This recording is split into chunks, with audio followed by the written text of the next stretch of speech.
Welcome to Better Sex, where you get the information and inspiration to create and enjoy your best possible sex life.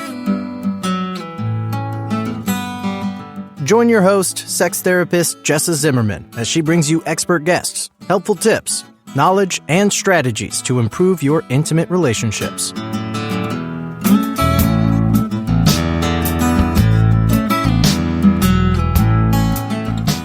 And now, your host, Jessa Zimmerman.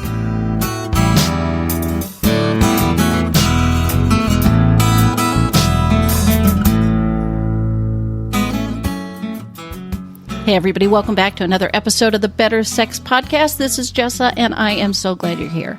And in fact, I know I say that every time, but I am so glad you're here because today's show is great. And I'm just so excited to have had this opportunity because I'm talking to Michael Bader, and he wrote a book. He's written several, but he wrote a book called Arousal, The Secret Logic of Sexual Fantasies. And this is a staple in my sex therapy practice. I recommend this to people all the time. I love it. And he's talking about eroticism, arousal, sexual fantasies, what they are, how they serve us, why they exist. It's fascinating. It's fascinating. I think you're going to just love this. We all have fantasies to one degree or another, so this is going to apply to everybody, but it's really mind-shifting to think about this concept about how they work and why we have them. So I hope you really enjoyed the show.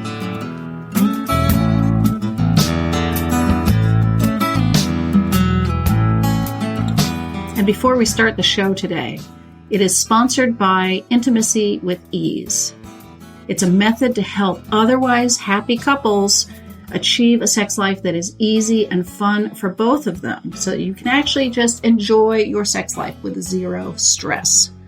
For more information, if you want to watch a brief little training video that's available, all of that, go to intimacywithease.com. Oh, Michael, thank you so much for being on the show with me. It's great to be here.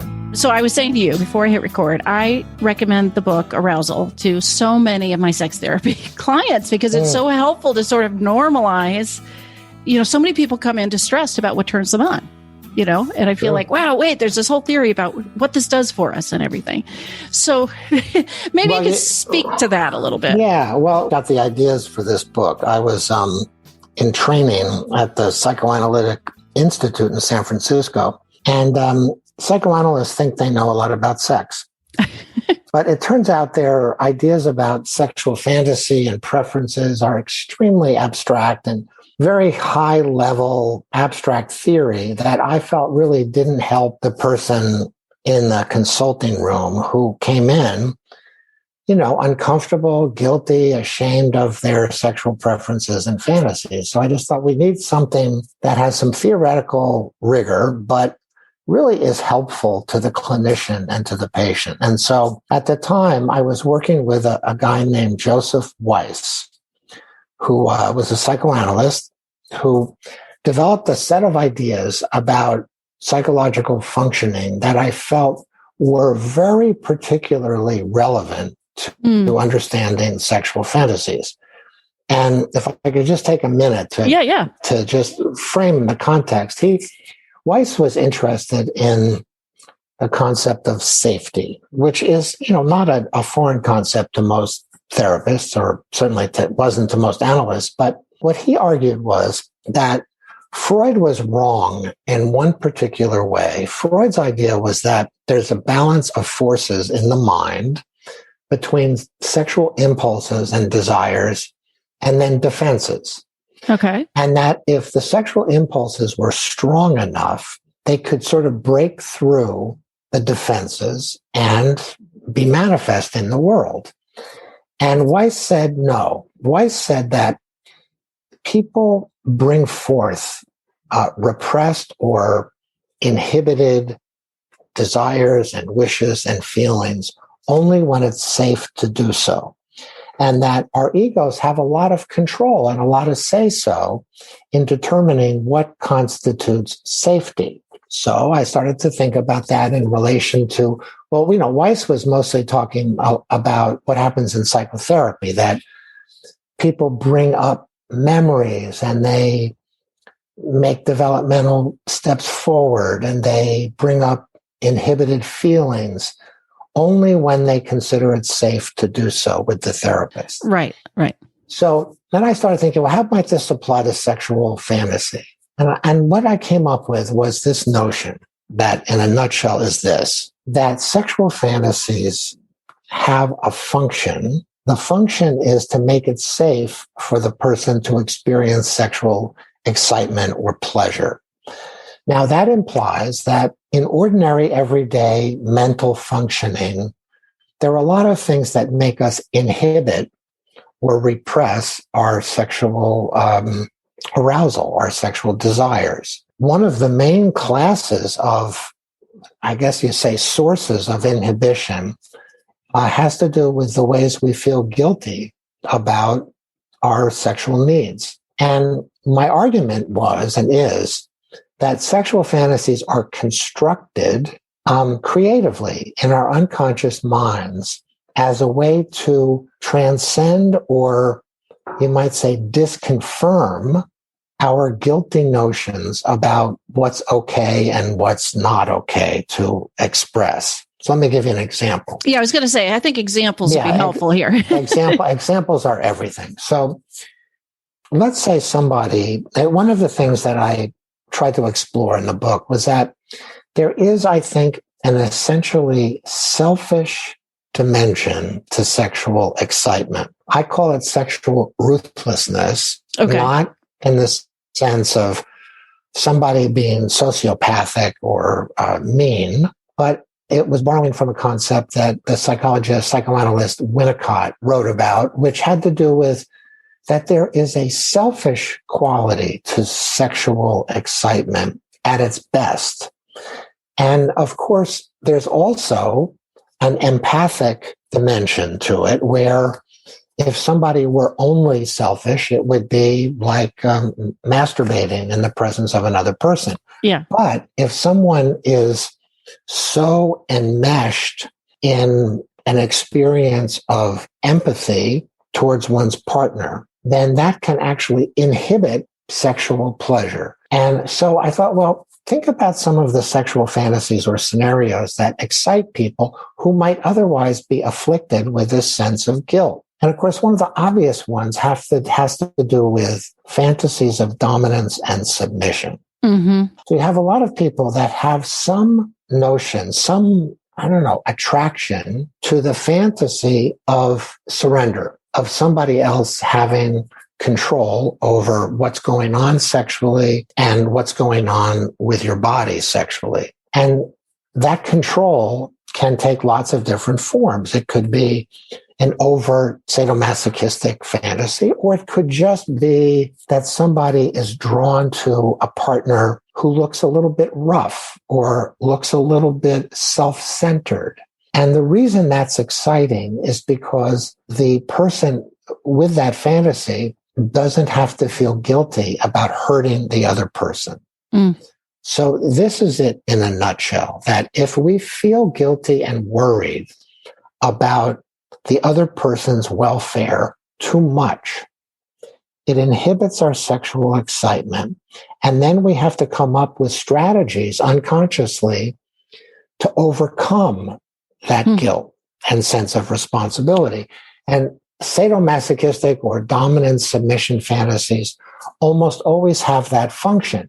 So you could see it from the point of view of the person being dominated, that they can let go and let the cat out of the bag, knowing that the other person's in control and is not going to be hurt. Now, the person doing the dominating also could have a version of this. And where you see this is in the fantasy that I would be strong and I would dominate you and you would get excited by it. Yeah, I would love it. So that must absolve your guilt. Right. Exactly. Right. Because if you love it and you're getting turned on by it, it by definition means you're not being hurt by it. Yeah. So it's just so interesting. A lot of these strategies have to do with somehow navigating the mind around or away from those places that they might find inhibits them. Yeah. And guilt is one of the main classes of feeling that I think inhibits sexual desire. Yeah. What seems so interesting to me, though, I mean, so many people struggle with their fantasies. Like, I don't think they would immediately think, oh, this is safe. It's like the fantasy is serving our safety, and yet the fantasy itself feels so unsafe for people. Well, that's so interesting. And what kind of fantasies are you thinking of that someone might experience as risky or threatening? Or just incongruent, not like literally unsafe to their well-being, but it seems edgy. It seems intimidating. How can this be the thing that turns me on? This doesn't, I don't think people are thinking, oh, well, somehow there's safety in this. Oh, yeah, no, it's a really good point, because there are a lot of women, for instance, who are, proud, self-respecting feminists that enjoy being dominated sexually. Mm-hmm. And if you talk to them, they feel ashamed of that, as if it reflects some primary weakness in them. Yeah. When in fact, that's actually quite wrong almost all the time. It often, if not always, reflects a fear of their own power. So I've treated women who are be considered, activists in feminist politics. We're very proud and accomplished in that world, who have fantasies of just being taken by some ruffian, which in the real world would be horrifying. Right. But in the fantasy, what she imagines is that she can let go of all of her reservations and inhibitions because this other person doesn't give a damn about her. Therefore, she doesn't have to give a damn about him or her. Right. So how much, I have so many questions. How much do you think we are accepting the fantasies, understanding the role they serve us, versus trying to address the guilt we feel in the first place? Right. Right. No, that's a really good question for a psychotherapist. What I think is that a sexual fantasy is a window into the person's unconscious mental life. Freud thought the dreams were the road to the unconscious, but I think it's sexual fantasies, actually. Mm-hmm. And I think that if you understand someone's sexual fantasy, you almost always get a sense of what it is that plagues them in their everyday life. Mm-hmm. So, like I was saying before, if someone's fantasy is unconsciously intended to overcome feelings of guilt, feelings that you're supposed to always take care of the other person, that you're responsible for the other person's welfare, that you have to carefully interrogate the other person's inner life in order to show empathy. If you have all of those things, they can inhibit sexual desire, and invariably they interfere with other aspects of your life. Yeah. So what you're seeing in the consulting room in an analysis of sexual fantasy is the revelation of someone's core beliefs that almost invariably afflict them and interfere with life. So right away, you're using sexual fantasy not just to help the person feel less embarrassed about their sex life, but as a window into the things they're coming into therapy to get help with, which is almost never their sexual fantasy life. Right. But I believe you wrote, though, that this preference, this fantasy is not going to go away. This is not something we heal or fix or change, right? This is always going to be the thing we're drawn to. Isn't that interesting too, right? So let's just say if sexual fantasy is sometimes an attempt to overcome feelings of guilt and responsibility, you say, well, in human development, given that attachment is so central, are we ever going to get to a point where we don't feel a sense of worry, responsibility, and guilt towards people we love? And I'd say the answer is no. I'd say we're always going to have some shadow of that, which therefore will always make sexual fantasy necessary. Yeah. You have people that'll suffer a lot, for instance, in my practice, from survivor guilt. The guilty sense that they have more of the good things in life than their parents. Now, it's supposed to be that generations leave their families, get better, overcome stuff that their parents had to struggle with, and have a better life, isn't it? Mm-hmm. Yeah. So if that's the sort of course of human attachment and development, then invariably people are going to experience some version of survivor guilt. And if they do, it's going to show up in the bedroom, and they're going to have some strategy for overcoming it unconsciously. And I want to make the point that these things are constructed unconsciously. It's a non-conscious processing system that we have in the mind. Yeah. It happens instantly, so fast and so immediately that we think it's biological. We think, oh yeah, I saw her across the room and it's just something in my brain, but it's not that. There's actually a complex story going on at that moment that the person is not aware of. Yeah. What they're aware of is that the outcome is arousal. Yeah. Do people need to analyze their fantasies and understand why this thing keeps them safe? Like, what's the value in doing that? That's a really good question. I'll give you an example. I saw a guy who came in because he had no libido. He had no sexual interest in his wife. And his wife was bummed out by this, and he was too. And so he came in. He told me a little bit about his life. He said his mother had just moved to the area from back east. This was in California. And she was kind of a martyred, guilt-tripping mother who was complaining a lot that he didn't spend enough time with her. His wife, he loved quite a bit, but he also mentioned she was depressed for quite a while because she had lost a child from another marriage several years earlier. So that's the context. Okay. So he comes in and he tells me, and I asked him, do you masturbate? And he said, well, yeah. He said, I use porn. And I said, well, okay, what kind of porn? And he said, he laughs, embarrassed a little bit. And he says, oh, the usual kind. And I just said, well, okay, humor me a little bit. Like, what is the usual kind for you?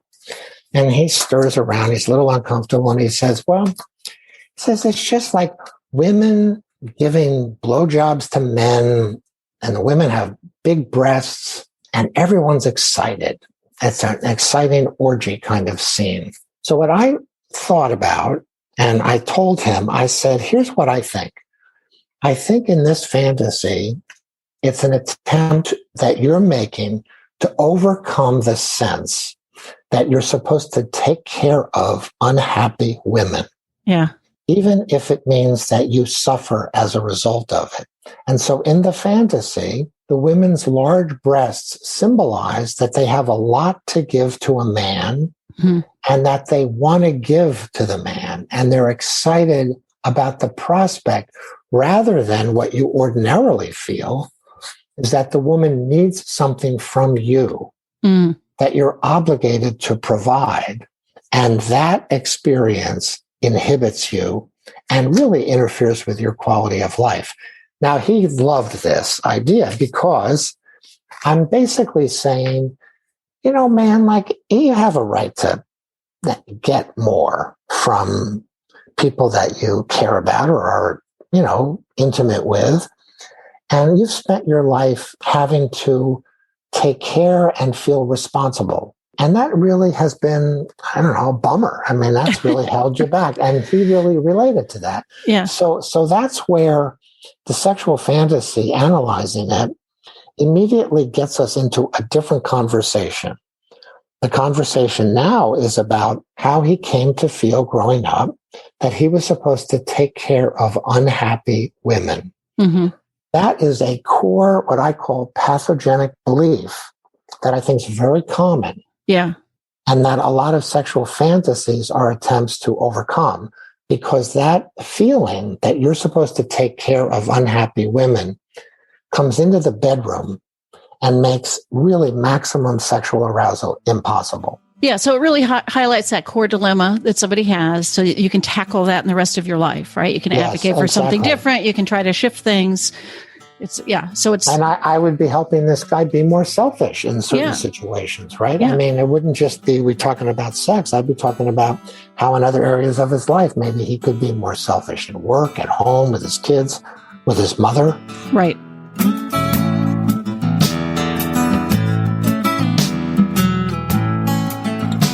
It's Jessa here, just taking a quick break. Thanks for listening. Are you interested in being a guest on the show? I'm always looking for people with expertise to share that could enrich other people's sex lives. And I'm also interested in hearing from people who have transformed their own intimate relationship and would want to share their story with my listeners.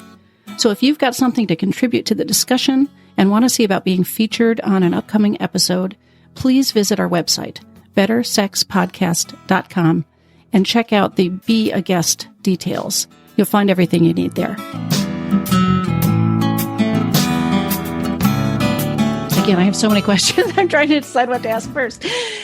There is a difference between fantasizing about things and wanting to do them, right? Maybe you could speak to that for a minute, because just because something's erotic to think about doesn't mean we want to do it. No, that's right. That's a good point. Like, so sexual fantasies, when they get enacted in the real world, they have to be negotiated. Like, people are not, despite the caricature of certain types of men, let's say, people actually live in a real social world in which they understand intuitively that they can't get everything they want, and that their sexual fantasies might not engage another person in a way that's safe and fun and good for everybody. Yeah. But usually somebody's core sexual fantasy, which you can see most clearly when they masturbate. Because when someone masturbates, they have complete control over the script. Yeah. And it's entirely a function of their own mind. And then in the real world, they have to find ways that can be embedded in some way in the actual sexual choreography that they create with a partner. So, for instance, sexual fantasy we usually think about as private daydreaming ideation, But sexual fantasy also is embedded in all of our sexual preferences. Right.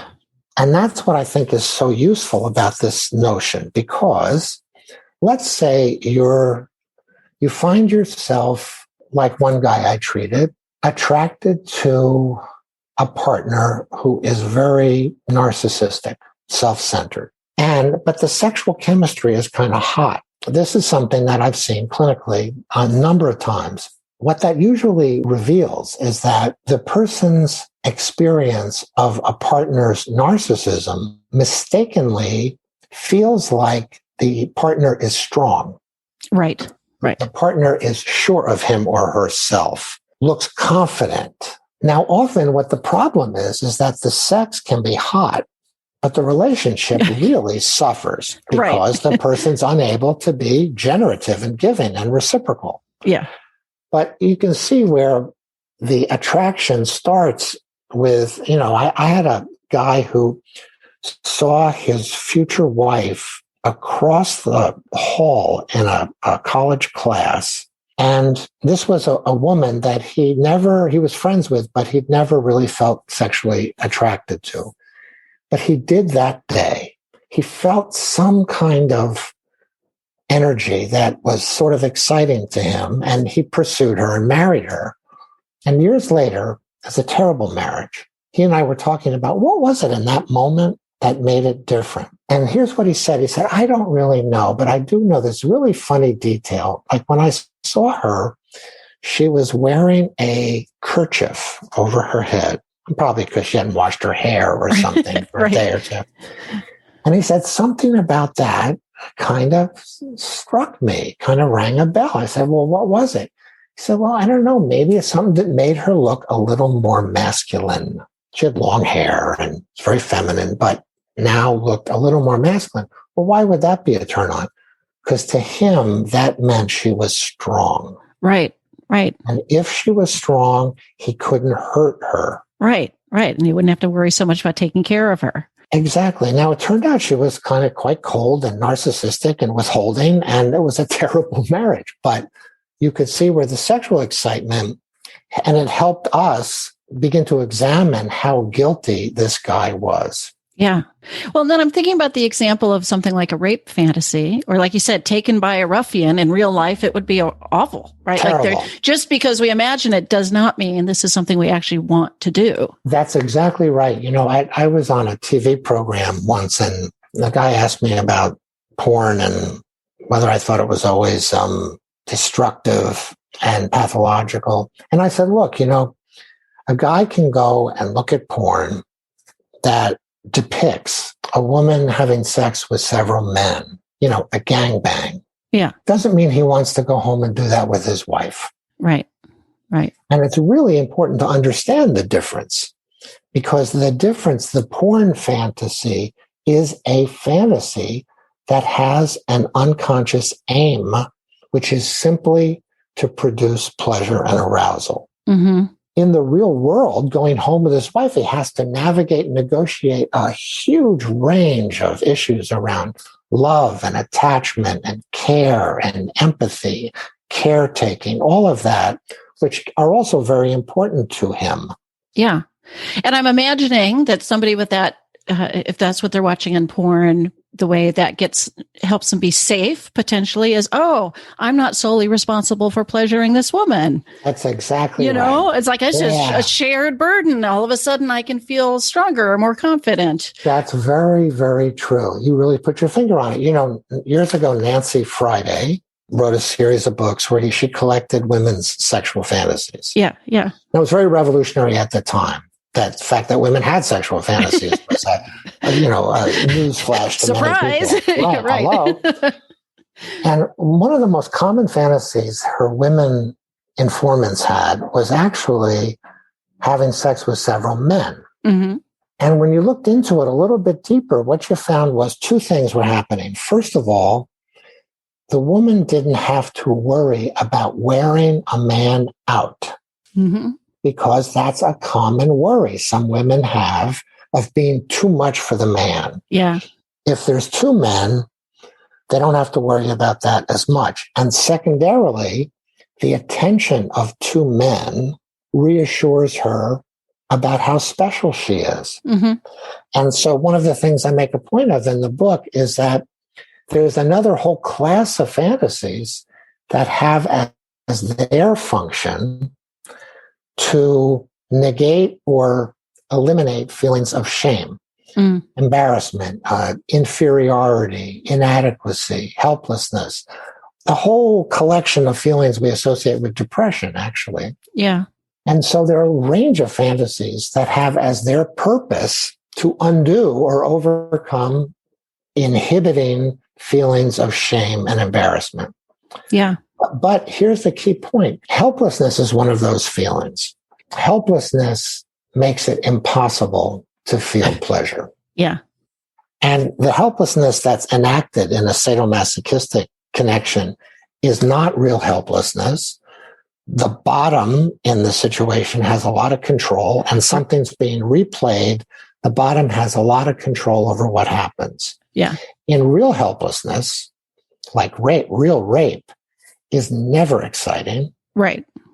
And it's incompatible with excitement. Yeah. Actually. Well, it also makes me think, if a couple comes in and the woman is her male partner is watching porn and she's all worried about who he's looking at in the porn as if it's about the woman. And I've long believed it's really about who the guy can pretend to be in that scene. What does it allow him to be? Yeah, I've thought about this a lot. It's really interesting because if you're the woman, it makes sense that you would feel threatened by the fact that he's getting off looking at another woman. Yeah. But it's not the same as having an affair. Right. He's not loving her. He's not giving the best of himself to her.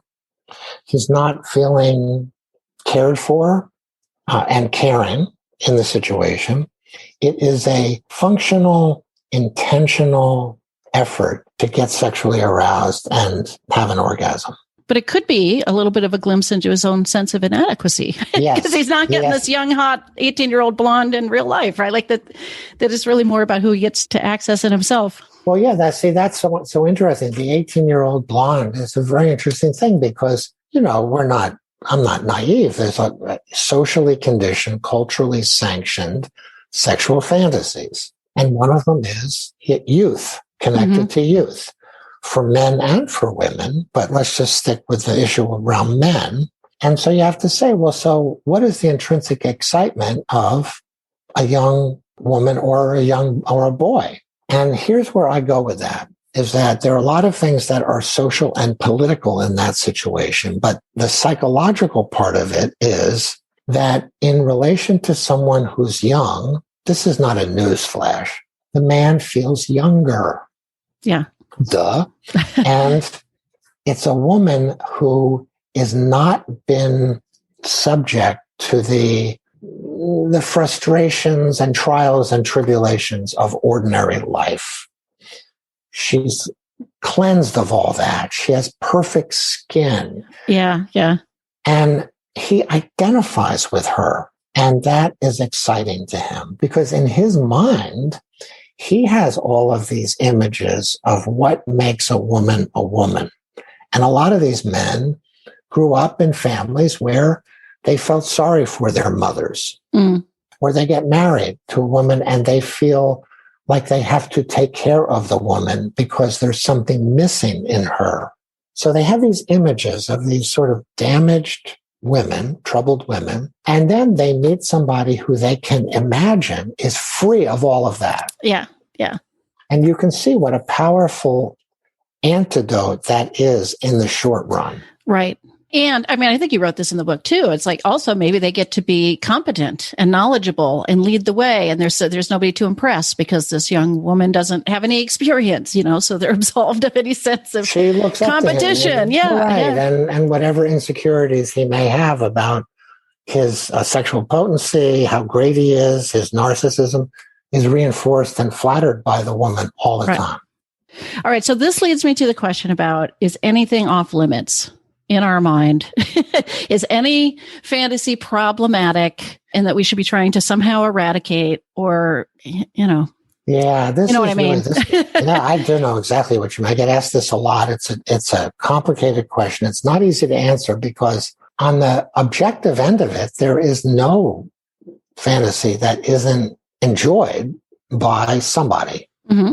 If you investigate the world of pornography, as many people do, you find that there is a type of pornography for everybody. Yes. And it can be the most bizarre and extreme thing you can imagine. And there's a subgroup of people that preferentially go there. Yeah, it wouldn't be made if there weren't enough people to watch it. That's exactly right.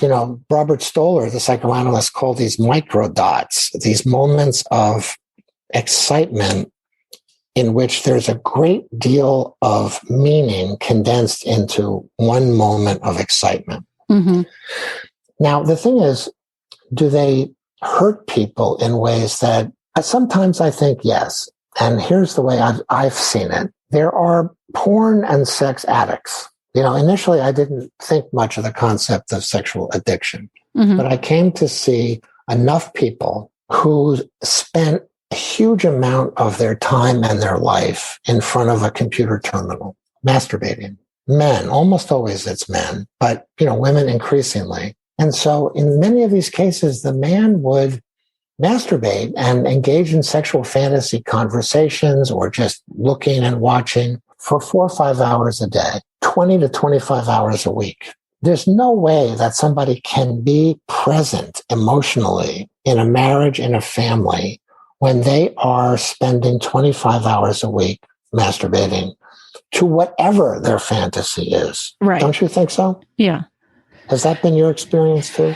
Yeah. I mean, I don't see it that much in my practice exactly. And I don't usually conceptualize it as addiction, as more problematic sexual behavior, but certainly it's a problem if it starts to take away from your presence and connection and your sex life with your partner, right? If it starts to be this, we're siphoning it off over here.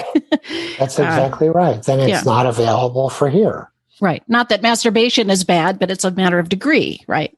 No, there are some cases. I see a guy now who he gets involved in these long, prolonged 4 or 5 hour evening trips to hell and back in the particular fantasy world he likes. And he's just very ashamed of it. And he hates that in himself. One of the things he can do is quickly masturbate, because once he quickly masturbates, he loses the urgency of the need to live in this pornographic world. That's this very interesting thing, because the addictive quality of this isn't about having a quick orgasm. It's about embedding yourself and marinating in a certain sexual fantasy world that, as I think, serves certain functions psychologically. Right. But is the nature of the fantasy ever problematic? Is anything off limits if all we're going to do is think about it versus, I mean, obviously there are limits to what we can do in real life, right? Certain things are illegal. I don't think there is a limit to what we can think about. It would be hard for me to imagine that. It's a positive value that I have that people should be psychologically present, that they should be aligned with their values, and that they should, do something meaningful in the world for other people. That's my bias. So if your sexual fantasy life is so distracting, you can't do those things, then Right. I think that's a problem. Right.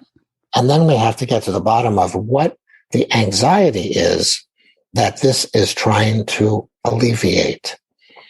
And that anxiety is driving you away from your values, away from any notion of service, and away from love, actually.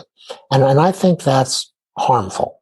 Right. Right. So it's not so much about the nature of what you're watching. It's not the content of it. Right. Right. But it might be the degree to which you're struggling with this anxiety, where this is an antidote and it's taking over your life. Yep. Yeah. Yes, exactly. Yeah. Okay. And for certain things that are illegal to do in real life, those are That's also right. not problematic to fantasize about? I don't think they are unless the person is even subtly enacting it. Right. But I don't think just the thought of it. So for instance, child pornography is huge. It's a huge mega-zillion-dollar business. Yeah. We can understand the attraction, the sexual attraction to children while condemning it in the real world and trying to understand it in the consulting room. But at the end of the day, the person has to stop. Yeah. See, I'm not someone who just thinks we're just going to analyze this forever. Because like you say, these are illegal things. Yes. And there are so many ways that the person can inadvertently sometimes get in big trouble, even though they don't pose a threat. There are, for instance, FBI agents that are online Right. attempting to recruit and test out whether men who go to these child pornography sites are downloading pornography. And if they are, they get busted. Right. And I've treated some guys in that situation who would no more touch a child than they would touch a hot stove. Right. But they enjoy the fantasy of it, and they happen to download some pornography. And the next thing they knew, they got a knock at the door, and the FBI came and took their computer. Yeah. And then they get involved in the legal process as a sex offender and all of that. And, their life goes to shit then, Right. or goes to hell. Yeah. And that is, again, the difference of thinking about something versus doing it. There really can be a difference between those Big two difference. things. But boy, you got to be careful. Yep, you sure do. And like you were sort of saying before, we're not going to change the basic nature of our fantasies, right? We shouldn't really try to change this. We might have to change our behavior or what we're doing. I think you can experiment with and enlarge your repertoire. I think you can improve your repertoire. Okay. So I think if someone's locked into like the only way that I can ever get aroused is if I'm having sex with him or with her from the rear. Somebody said to me not long ago, it's the only way I can do it. Otherwise, I'm no good. I lose my erection, blah, blah, blah. Well, why? It's because making eye contact gives the person too much of a sense of the other person's inner life that they have to worry about, right, responsible for, and guilty about. So if you're doing it from the rear, you can let go, be ruthless, uninhibited, and you don't have to have that. But I have had people like that, and I said, well, let's try to work on this idea that, or this belief that if you look in someone's eyes, it means you're supposed to take care of their inner life. Why the hell do you have to do that? And then we're off and running into an investigation. And sometimes the net effect of that is the person can begin to experiment with a different way of being, even though they never lose the sort of core loyalty that they have to the one way of doing things. Right. It might be their favorite, right? The thing they respond most to, but they've got more flexibility. They do. They can just try out a few different roles and, and I think that can be very helpful, but you don't get rid of it. Right. So where can people find you? What would you like to mention that you have out in the world that people might want to follow or reach out? They can read my books. They can, Yes. they can get my books. And my website is michaelbader.com. And they'll see that, I write on a number of subjects. As I was saying to you before, I wrote for years about sexuality. And then I got interested in writing about politics and psychology. So I have a whole bunch of things that are informed by my progressive liberal politics. And, when I was an undergraduate, I was a political activist at Berkeley. And then for reasons that are complicated, I went into the therapy field. But I never lost my sense of engagement with political ideas. And I just thought, well, now I'm going to see if I can bring those two things together. Cool. So I think some of your listeners might be interested in some of those things. Right. Perfect. Well, thank you so much for doing this. Oh, you're very welcome. You're a great interviewer. I really enjoyed it.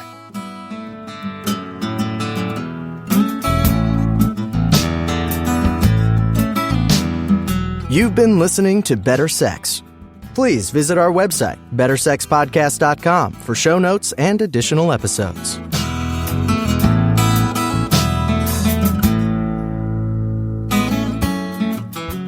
And that's a wrap for today. I really hope you enjoyed the episode. If you are enjoying the podcast, if some of this material resonates with you and you would like to make a difference and make sure that this keeps coming out in the world once a week, ongoing, there are a couple things you could do to show your appreciation. The first would be to go to iTunes and rate and review the show. That really helps us be found by new listeners when you review the show on iTunes. You can find a link at bettersexpodcast.com/iTunes. The other thing I want to invite you to consider is becoming a Patreon. For a small monthly pledge, you get some benefits. So for $2 a month, you get advance access to every single episode. For $5 a month, you get a chapter of my upcoming new book. And for $10 a month, I host quarterly get-to-know-you and question-and-answer chats over the web, and you get invited to that. I would love to have your membership in that, become part of the Better Sex family. You can find a link at bettersexpodcast.com/Patreon, which is Patreon. Again, thanks for listening. I'm glad you're here. Feel free to comment, ask questions, get in touch. I'd love to hear from listeners. Thanks.